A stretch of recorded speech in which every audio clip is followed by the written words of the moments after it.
Рассказ танкиста. Был трудный бой, все нынче как спросонку, и только не могу себе простить. Из тысяч лиц узнал бы я мальчонку, а как зовут, забыл его спросить. Лет 10-12 бедовый, из тех, что главарями у детей, из тех, что в городишках прифронтовых встречают нас, как дорогих гостей. Машину обступают на стоянках, таскать им воду ведрами не труд, приносят мыло с полотенцем к танку и сливы недозрелые суют.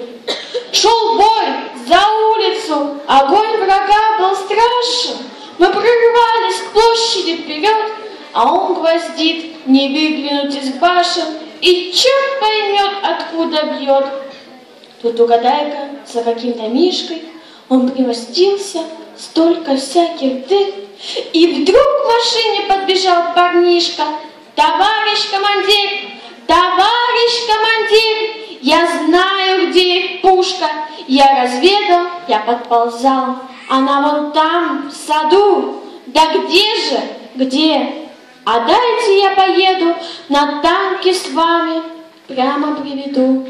Что ж, бой не ждет, влезай сюда, дружище, и вот мы катим к месту четвером. Стоит парнишка, милый, пули свищут, и только рубашонка пузырем. Подъехали, вот здесь из разворота заходим в тыл и полный газ даем. И эту пушку заодно с расчетом мы вмяли рыхлый, жирный чернозем. Я вытек пот, душила гарь и копоть, от дома к дому шел большой пожар. И помню, я сказал: спасибо, хлопец, и руку как товарищу пожал. Был трудный бой, все нынче как спросонку, и только не могу себе простить. Из тысяч лиц узнал бы я мальчонку, а как зовут, забыл его спросить.